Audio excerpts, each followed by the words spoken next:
Ada sebuah buku yang ditulis oleh Imam Ghazali, kalau di Indonesia kan Keajaiban Hati, ya, mirip-mirip lah, kurang lebih seperti itu. Maka materi saya hari ini banyak diambil dari buku yang ditulis oleh Imam Ghazali, ya, banyak dari situ rujukannya. Ibu bapak, manusia itu terdiri dari 3 unsur. Berapa? 1 jasad. Jasad ini merupakan karunia pemberian Allah yang harus kita syukuri. Makanya Allah pernah bertanya, ya ayyuhal insan ma gharraka bi rabbikal karim alladzi khalaqaka fasawwaka fa'adalak fi ayyi suratin ma syaa rakkabak. Wahai manusia, kenapa kamu durhaka kepada Tuhanmu? Tuhan telah menciptakanmu, menyusunmu, memberikan keseimbangan pada kamu. Tuhan telah memberikan bentuk kepada kamu. Itu semua bicara tentang apa? Jasad. Yang saya bacakan surat apa? Surat apa? Ayat ya ayyuhal insan ayat berapa? Nah, ayat 6. Saya lagi cerita dalam diri manusia ada jasad. Ya ayyuhal insan, hai manusia, ma gharraka bi rabbikal karim. Apa yang menyebabkan kamu durhaka? Kok kamu bisa durhaka sih kepada Tuhanmu? Alladzi khalaqaka, yang menciptakan jasadmu, dirimu. Alladzi khalaqaka fasawwaka, Allah yang menyusun. Fa'adalak, ngasih keseimbangan. Pak, Bu, saya masih bisa jalan begini, ambil mikrofon, menyapa bapak-bapak, jalan lagi ke sini. Aduh ya Allah, nikmat yang Kau berikan pada saya begitu banyak. Kenapa? Ada orang yang seusia saya, bahkan di bawah saya, udah duduk aja di kursi roda. Saya mah masih motah, masih motah. Ya. Saya masih bisa makan makanan apapun selama halal, ya. Nasi padang bieta.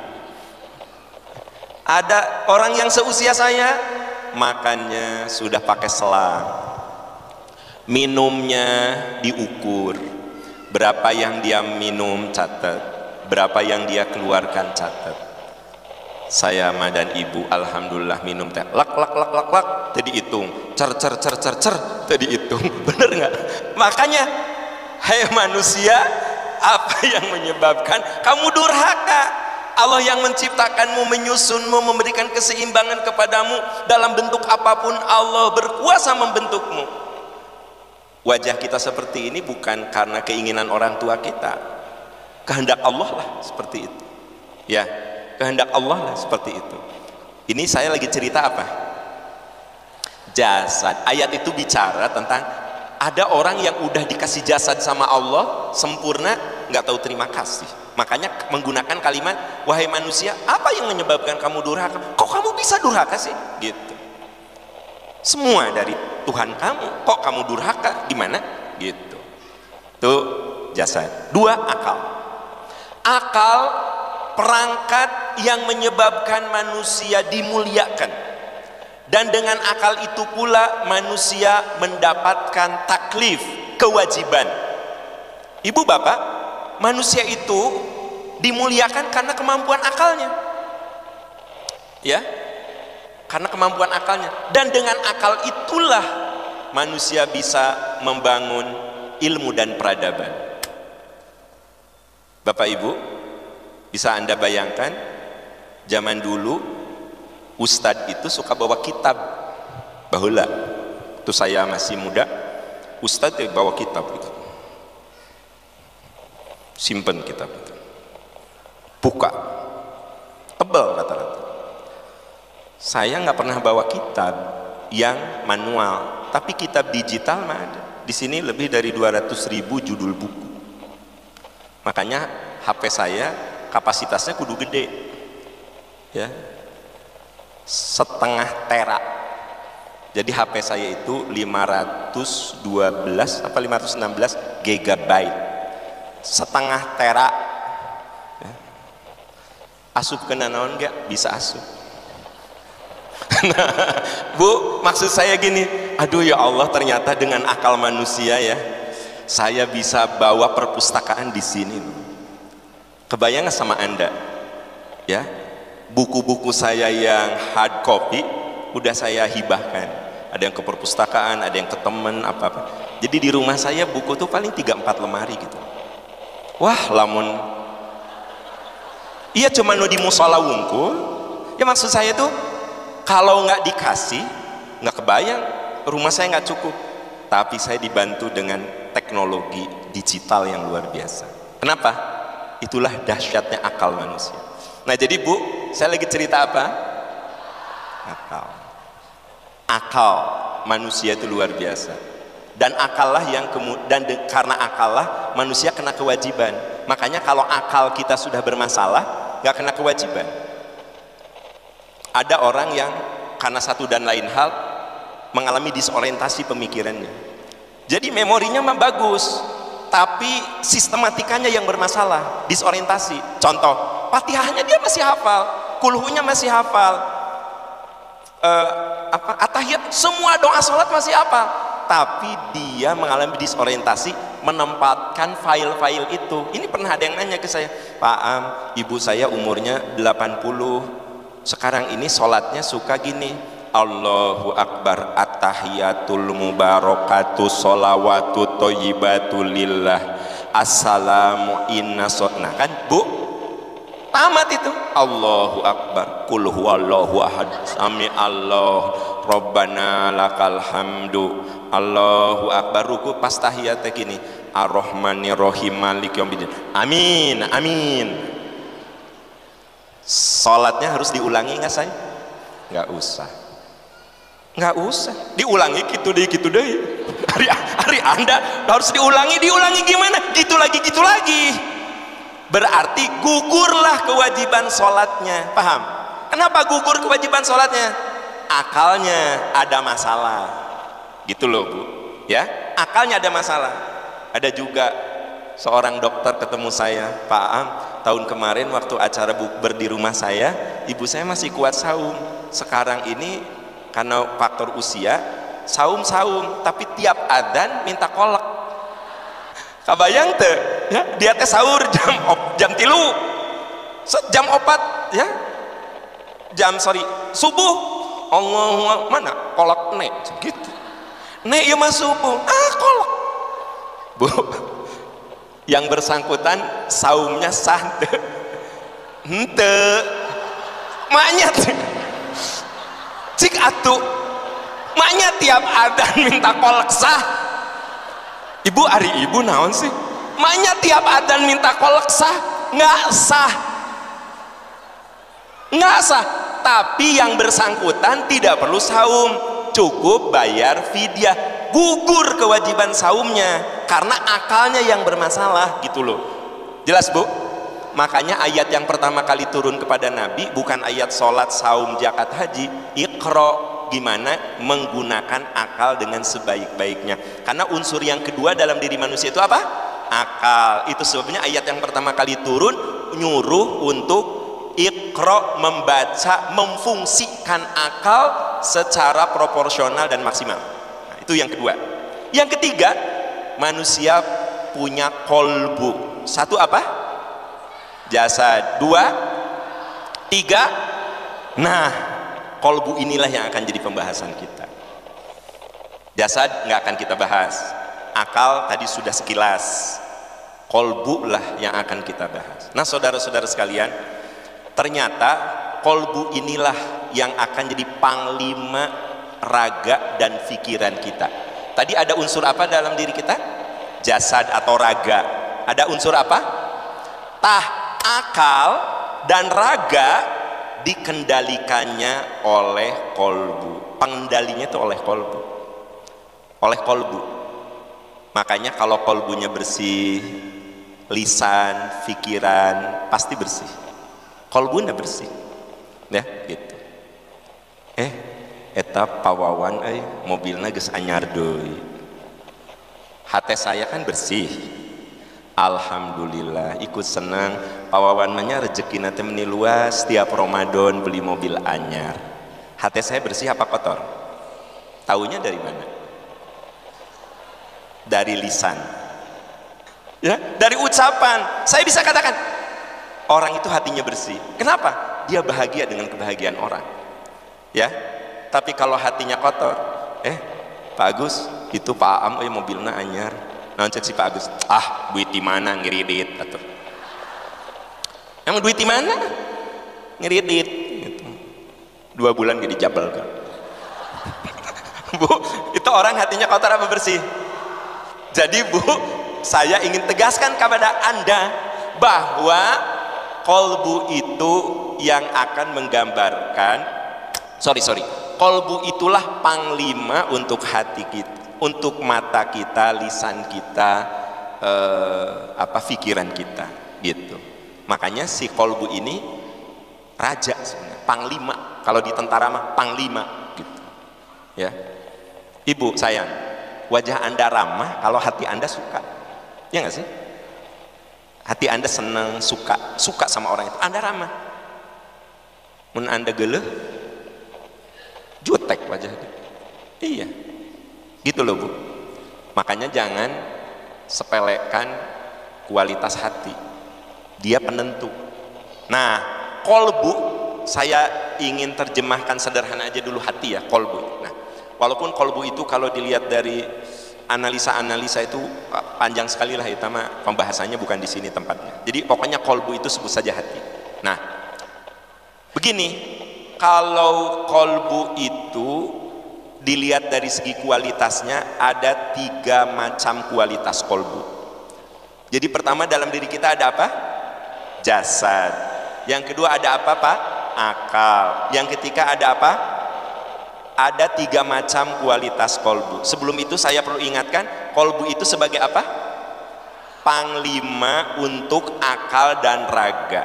Kolbu itu merupakan komandan untuk jasad, raga, dan akal. Nah Bapak, kolbu itu ada 3 quality, ada 3 macam kualitas kolbu, ya. Saya mulai dari yang jelek dulu. Pertama, kolbun mayitun. Apa? Kolbun mayitun, kurung buka, hati yang mati, kurung tutup. Tulis.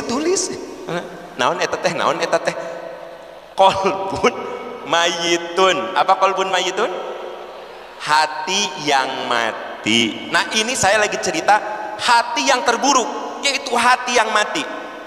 Ibu bapak, kalau Anda bertemu dengan orang yang mati, kan yang mati mah diajak ngomong nggak bisa, ya? Gimana sih mati gitu? Ada orang yang hatinya itu mati, nasihat macam apapun, ajakan macam apapun, peringatan seperti apapun, nggak membuat dia untuk aware, nggak membuat dia untuk peduli, cuek. Nah, itu orang yang hatinya mati. Jadi orang yang hatinya mati itu dia tidak responsif. Gimana sih orang yang mati diajak ngomong dia nggak respon? Orang kalau hatinya mati emang nggak responsif, ya. Punten ya Bu ya, isi di antara Anda Ibu punya suami yang sejak awal nikah sholat, diajak sholat nggak mau, diajak silaturahmi nggak mau, pokoknya mah gitu ya Bu. Ayah ngaos yuk, sok we mamah dipayun. Ayah udah sholat, mamah duluan. Ayah kapan? Kapan-kapan. Ayah kapan-kapan. Gitu. Ya. Jadi Bu, orang yang kolbunya mati mah nggak akan responsif. Coba buka di Al-A'raf ayat 17, punten. Ayat 179. Al-A'raf 179. Mari kita lihat. A'udzubillahi minasyaitonirrajim. Walaqad dzara'na li jahannama katsiran minal jinni wal ins lahum qulubun la yafqahuna biha. Bapak Ibu, coba Anda lihat yang pertama kali disebut qulubun. Kalau Anda belajar bahasa Arab, qulub itu kata jamak dari qalbun. Kulub itu kata jamak dari kolbun. Jadi kata tunggal kulub apa?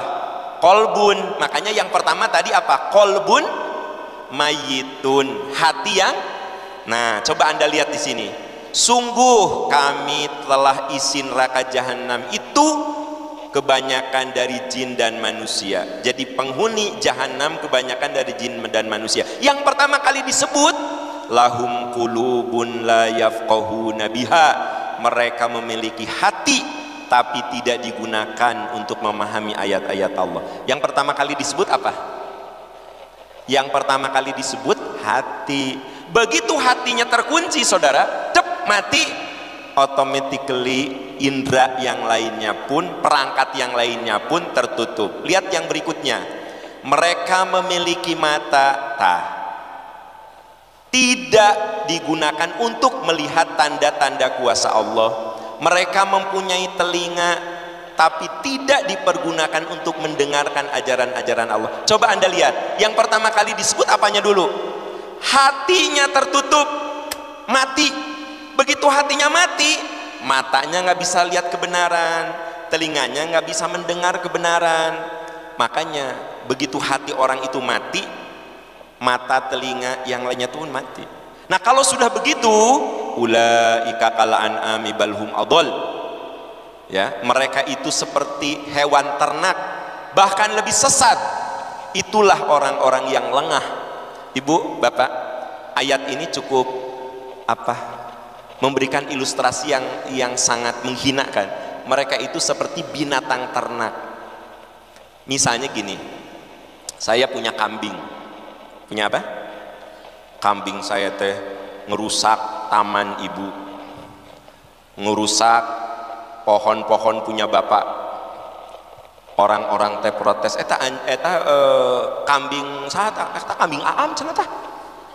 Bejaan gitu tah, kasih tahu tuh. Kambing kurang ajar itu, ngerusak taman. Akhirnya istri saya mungkin kan nggak enak ku tatangganya. Ayah, kambing teh bencit wa atuh. Sembelih wa atuh. Kenapa mah? Itu tetangga nggak enak, Pak RT lapor, Pak RW lapor. Kambing kita tuh ngerusak tanaman orang. Sembelih waktu ayah, tangke sedekahkan we dagingna, hitung-hitung kifarat ke yang dirusak tanamannya. Bisa nggak gitu? Bisa nggak?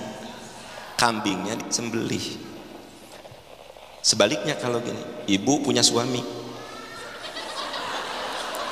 gawe teh ngaganggu tetangga, anak tetangga diganggu, istri tetangga diganggu. Bu, kan ibu nggak bisa mengatakan, nah sini nak, mamah teh malunya ku tetangga, katanya si ayah teh ngaganggu anaknya ce Anissa, kamari ngaganggu anaknya si ce Wiwi. Yeuh cek marane, kata kalian, apa disembelih wae sih? Apa disembelih wae si papa teh gitu? Kayak dibagikan we dagingna. Nah, enggak. Makanya aku teh lagi cerita, mereka itu seperti binatang ternak, lebih hina dari binatang ternak. Kenapa dikatakan lebih hina? Binatang ternak mah bisa disembelih, dibagikan. Bahkan kata yang mendapatkan kambing teh, ya alhamdulillah tuh abdi bisa nyate, bisa bikin sate, bisa bikin sop, bisa bikin gulai. Ketika saya kasih daging kambing yang suka merusak kebun tetangga, kabayang teu mun Anda ngabagikan daging salaki, kemudian Anda teh asup karena TV dan Anda akan dihukum seperti Sumanto. Masih ingat tuh Sumanto? Eta nu makan orang, nu kita gesilap deui. Oke, saya lagi cerita apa? Sumanto lagi cerita kolbun mayitun. Kalau orang kolbun itu mayit, dia lebih hina dari binatang. Binatang mah bisa disembelih, bisa dibagikan dagingna. Tapi kalau manusia kolbunya mati, masa ku kita disembelih? Mal mungkin. Saya lagi cerita apa bu? Kolbun mayitun, awas mun Sumanto. Kolbun mayitun, hati yang mati. Itu yang pertama. Dua, bu, maaf ya, kita tuh kudu berdoa jangan sampai ada anak cucu kita yang kolbun mayitun. Sebab kalau sorry ya bu ya, kalau ibu punya suami yang kolbun mayitun, ibu capeknya luar biasa. Bapak kalau punya istri yang kolbun mayitun, rudatnya nauzubillah. Jadi Capek. Oke. Yang kedua, qalbun maridun. Qalbun maridun, hati yang sakit. Maridun, maridun, hati yang sakit, bukan sakit hati ya, hati yang sakit. Anda sok ngarang qalbun maridun, sakit hati. Bukan, bukan. Beda nggak sakit hati dengan hati yang sakit? Beda, awas teh. Ngomong teh kudu bener. Mama, ari qalbun maridun teh apa? Sakit hati. Beda, beda. Apa qalbun maridun? Hati yang berpenyakit atau hati yang sakit. Qalbun maridun, hati yang sakit. Nah, ibu bapak, qalbun maridun itu disinggung oleh Allah ketika bicara tentang orang munafik. Ya, coba lihat Al-Baqarah. Al-Baqarah ayat 10. Qalbun maridun, hati yang sakit. Nanti akan saya jelaskan ya, kenapa kita rujuk ke Al-Baqarah. Al-Baqarah ini bicara tentang 3 kelompok orang. Ada muttaqin, kafirin, dan munafikin. Ya. Nah, ketika Allah berfirman tentang munafik, orang munafik, di ayat 10 Allah mengatakan fi qulubihim maradun fazadahumullahu marada walahum adzabun alimun bima kanu yakzibun. Ibu bapak, di ayat itu jelas dikatakan fi qulubihim marad, dalam hati mereka ada penyakit. Jadi ada orang yang memang hatinya berpenyakit. Qalbun marid. Kalau tadi makan mati, ini mah marid. Kalau mati makan jelas tidak ada respon. Kalau ini kadang ada, kadang nggak ada. Nah, saya ingin bertanya, ciri orang munafik di antaranya yang sering Anda dengar apa? Idza haddatsa kadzaba, kalau bicara bohong. Wa idza wa'ada akhlafa, kalau janji suka menyalahi. Wa idza tumina khana, kalau diamanati suka khianat. Nah, ini mah salah satu di antara tanda-tanda munafik. Berarti, dengar ibu bapak sayang, yang namanya qalbun maridun itu hati yang berpenyakit. Kita masih suka ke pengajian, kita masih suka sholat, kita masih suka puasa, tapi dusta juga iya, khianat juga iya, jalir janji juga iya, dengki juga iya, sombong juga iya, ngahinakeun batur ge iya, sholat ya iya. Paham maksud saya? Jadi qalbun maridun itu ya, suka ke pengajian, ke pengajian. Gimana gini Bu, Pak? Oke, saya kasih ilustrasi. Kalau qalbun mayit diajak ngaji, mau datang nggak? Kenapa? Kan mati, nggak respon. Ya, mata telinga hatinya nolak. Tapi kalau yang sakit mah, teteh ngaos yuk, hayu ngaos. Ngan di pangaosan teh sok ada dengki, tinggal si ibu meni gagayaan gitu. Oh goloh cek urang mah ya, tinggal lihat tasna nya, padahal mah tuh ka pangajian mah teh kudu mawa tas nu kitu. Tamunu ibu sabelah kamu juga ti undangan eta. Buat teuing bener ti undangan, tapi saking ingin ngaji ti undangan terus ka dieu, salah henteu. Tapi bagi orang yang qalbun marid mah itu teh masalah. Tinggal marid teh sakit. Suudon gitu kan, orang nanti suudon ya. Jadi orang yang qalbun marid itu hatinya sakit gitu ya. Orang lain sukses iri gitu. Sekalian dia sukses sombong ya gitu. Katanya teh gimana sih orang yang hatinya sakit gimana sih ya? Jadi dia itu kadang-kadang mengembangkan sendiri, ngembangin sendiri kan gitu, iri gitu. Masjid pakai tas begitu badak nya baik atunya tas-tas dia, misalnya ayah nu bawa tas bayi ge asup nya biarin aja. Buat ulang dari sini teh balanya bener teh kan orang yang kolbunya marin mah kieu tingali tas nu gede gitu man eta opat baristi urang bayi ge asup nya Kenaon ngaji yang bawa tas gitu gede gitu. Sok cek maneh kenaon? Teu kudu kan.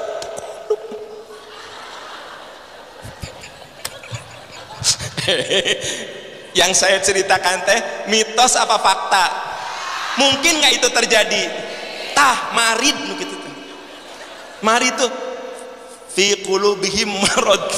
Dalam hati mereka tuh ada penyakit gitu kan. Ya orang teh itulah sifat-sifat buruk ya.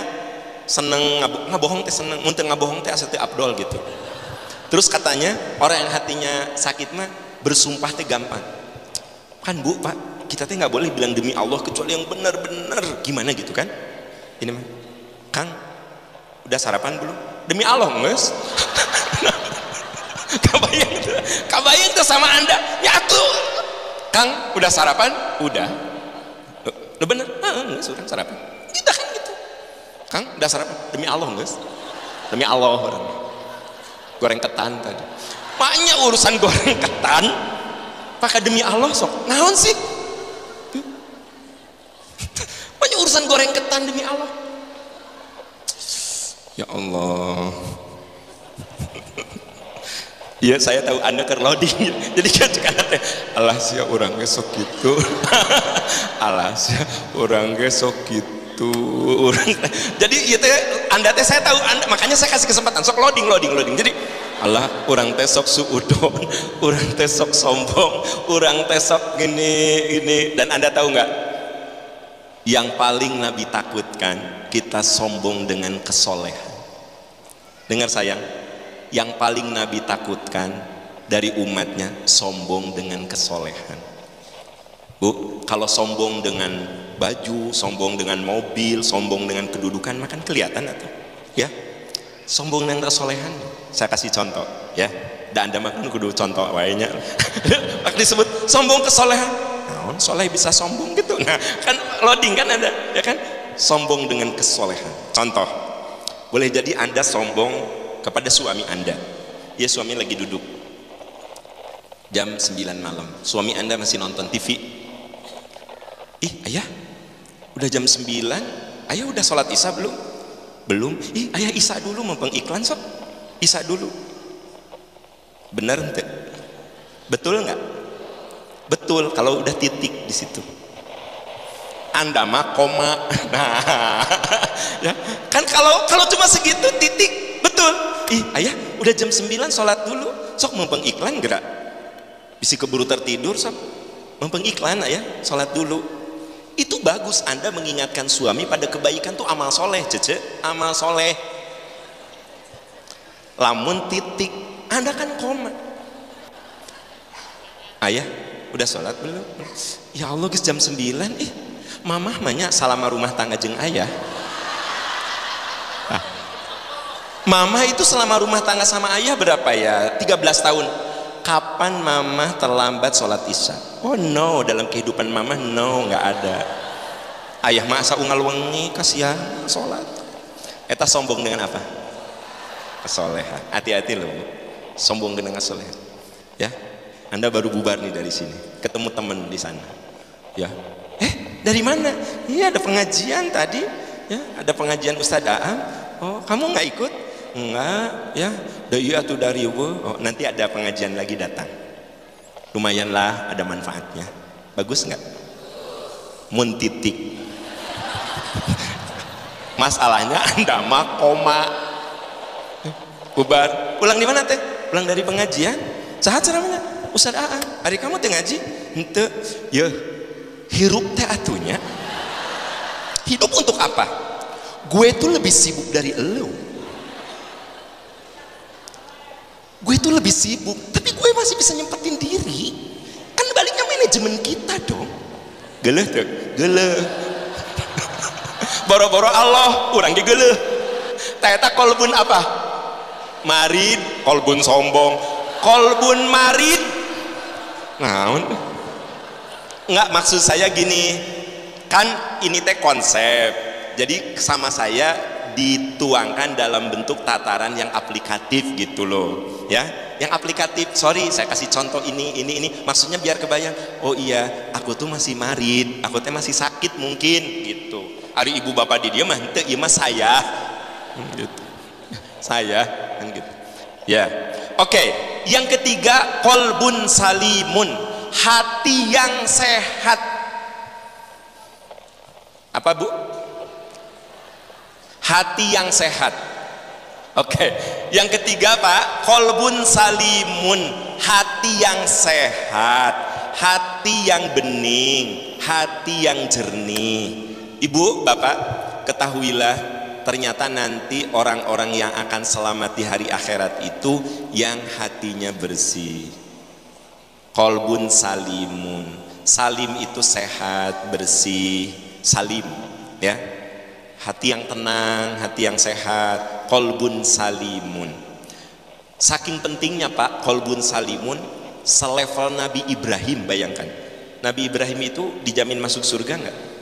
Ya iyalah, ya kan? Wallahu a'lam, wallahu a'lam. Jangan wallahu a'lam. Nabi Ibrahim dijamin masuk surga, wallahu a'lam. Semua nabi itu ahli surga, ya. Makanya ada ayat, ya, atiullaha wa atiur rasul, ya. Taatlah kamu kepada Allah dan di situ ada ayat yang mengatakan faulaika ma'al ladzina an'amallahu minan nabiyyin wasiddiqin wasyuhada wassalihin. Mereka beserta orang-orang yang Allah cinta, yaitu para nabi, siddiqin, syuhada, dan jadi para nabi itu pasti ahli surga. Jangan bilang ibu Nabi Ibrahim ahli surga, wallahu a'lam, jangan gitu. Ahli surga. Bapak, level Nabi Ibrahim yang ahli surga saja, beliau minta sama Allah hatinya salim. Buka Asy-Syu'ara. Sudah ditemukan Asy-Syu'ara ayat 80. Surat Asy-Syu'ara surat keberapa? 26 kan? Ayat 80 87 sampai 90. 87 sampai 90. Ibu sayang, Bapak, inilah doanya Nabi Ibrahim. Coba kita lihat apa yang beliau minta. Ini ada kaitan dengan poin yang ketiga, yaitu qalbun salim. Coba Anda lihat, wala tuhzini yauma yub'atsun yauma la yanfa'u malun wala banun illa man atallaha biqalbin salim wa uzlifatil jannatu lil muttaqin. Ada kata apa di situ? Qalbun salim. Nah, janganlah engkau hinakan aku pada hari mereka dibangkitkan. Ibu, Nabi Ibrahim mengatakan, ya Allah, jangan hinakan saya pada saat seluruh manusia itu dibangkitkan. Jadi beliau mohon jangan sampai hinakan saya. Padahal Anda tahu kan, Nabi Ibrahim salah satu nabi yang luar biasa, ujiannya dahsyat sekali. Beliau dimulai dari ujian yang dari muda tuh Bu. Beliau dibakar hidup-hidup, itu masih muda, berhadapan dengan Raja Namrud gitu ya. Udah menikah, diuji dengan keluarga, berpuluh tahun tidak punya anak. Lalu beliau setelah nikah dengan Sarah, berbarengan dengan itu beliau punya istri yang kedua, yaitu Hajar. Itu pun atas seizin Sarah. Jadi Sarah teh wanita soleha, nikah deui we ame gaduh putra. Nikah putnya, bayi baru lahir disuruh ditempatkan di Makkah. Ditinggalkan. Begitu Ismail remaja, suruh sembelih. Wah, ujiannya teh dahsyat, Bu. Tapi Nabi Ibrahim masih mengatakan, ya Allah, jangan hinakan saya pada hari mereka dibangkitkan. Maksudnya pada hari manusia semua dibangkitkan. Pada saat itu, yaumala yanfa'u malun wala banun. Hari ketika harta dan anak-anak tidak berguna. Nah Bu, sayang, Bapak, ada saat semua yang ada di genggaman kita nggak guna. Ini cuma disebut contoh, harta dan anak. Itu simbol aja. Harta jadi simbol, anak jadi simbol, kedudukan jadi simbol, ilmu jadi simbol. Anda jadi ilmuwan, nggak guna tuh ilmu nanti. Anak nggak guna, kedudukan. Nabi Ibrahim mengatakan, yauma la yanfa'u malun wala banun. Ya Allah, jangan hinakan saya pada hari dibangkitkan, pada saat dimana simbol-simbol kemuliaan tidak berguna lagi. Ya, keluarga semua udah nggak guna. Lalu apa yang berguna? Nah, di situ illa man atallaha biqalbin salim. Ya, kecuali orang yang menghadap Allah dengan hati bersih. Nah, sayang, coba lihat. Jadi apa yang menyelamatkan kita? Hati bersih. Siapa yang berdoa ini? Nabi Ibrahim, yang pasti ahli surga. Orang selevel beliau yang ahli surga saja minta, ya Allah, beri saya hati bersih, ya Allah. Karena pada saat nanti simbol-simbol itu udah nggak guna, harta udah nggak guna, anak udah nggak guna, kedudukan udah nggak guna, ilmu udah nggak guna. Jadi yang berguna apa? Illa man atallaha biqalbin salim, kecuali kalau saya bisa bertemu engkau dengan hati yang bersih. Wa uzlifatil jannatu lil muttaqin, dan surga didekatkan kepada orang-orang takwa. Orang takwa itu orang yang hatinya bersih itu. Nah Bu, saya lagi cerita apa? Qalbun salim.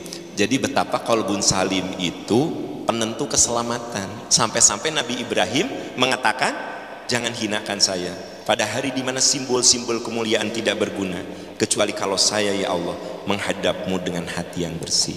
Jadi teman-teman sekalian, betapa qalbun salim itu menjadi pintu surga. Qalbun salim itu, dan qalbun salim itulah yang akan menyebabkan nanti Allah menolong dan mengampuni kita. Tolong diingat ya, kita masuk surga itu bukan dengan amal ya. Habis Anda salah paham? Bukan. Masuk surga itu kalau dosa kita diampuni. Gini-gini, orang masuk surga itu bukan dengan amal. Orang masuk surga itu kalau dosanya diampuni, gitu. Tapi kita tidak akan diampuni kalau amalnya pas-pasan. Jadi jangan gini, Mama, kok nggak pernah tahajud? Masuk surga bukan dengan amal, dengan ampunan, gitu.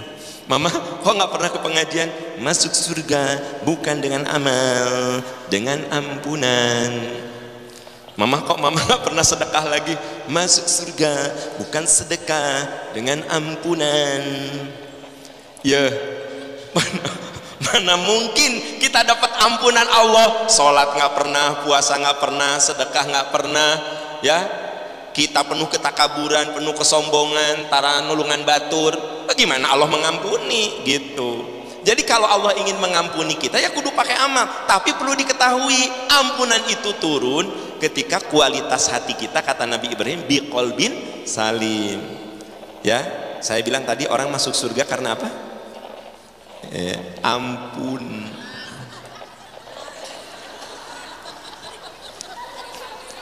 Oh, dari pagi luar biasa. Jadi orang masuk surga karena apa? Ampunan. Kapan Allah mengampuni kita, sayang? Kalau hati kita bersih. Kan orang tikir nggak bahas qalbun salim. Kapan ampunan Allah turun? Kalau qalbun salim. Untuk apa Anda punya qalbun salim? Supaya dapat ampunan. Kapan ampunan turun? Kalau kita punya qalbun salim. Terus qalbun salim untuk apa? Supaya turun ampunan. Ampunan itu terjadi kapan? Kalau kita punya qalbun salim. Kapan kita dapat ampunan? Kalau hati kita bersih. Kenapa kita kudu punya hati yang bersih? Supaya dapat ampunan. Kapan ampunan Allah turun? Kalau hati kita bersih. Terus kalau hati kita bersih gimana? Allah mengampuni kita. Buka As-Saff. As-Saff ayat 12. Ayat 12, Bu. Yaghfir lakum dunubakum wa yudkhilkum jannatin tajri min tahtihal anharu wa masakin thayyibatan fi jannati adn. Dzalikal fawzul azim. Coba Bu, ini supaya nyambung cara berpikirnya ya. Tadi di surat yang saya sebut sebelumnya, doa Nabi Ibrahim, surat apa? Asy-Syu'ara ayat,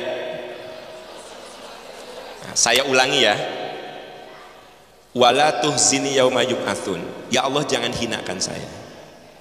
Kapan? Yauma la yanfa'u malun wala banun. Pada hari dibangkitkan, yang pada hari itu anak, harta apapun tidak berguna. Lalu apa yang berguna? Illa man atallaha biqalbin salim, kecuali bisa menghadap Allah dengan hati yang bersih. Wa uzlifatil jannatul lil muttaqin, maka surga disediakan bagi orang yang takwa, yang hatinya bersih. Nah, saya bilang tadi, kalau hati kita bersih, itu akan menyebabkan dosa kita diampuni. Dan yang menyebabkan masuk surga itu apa? Ampunan. Ini ayatnya sayang, ayatnya. Coba lihat. Yaghfir lakum dunubakum. Allah ampuni kesalahanmu. Allah pasti mengampuni dosa-dosamu. Setelah itu apa?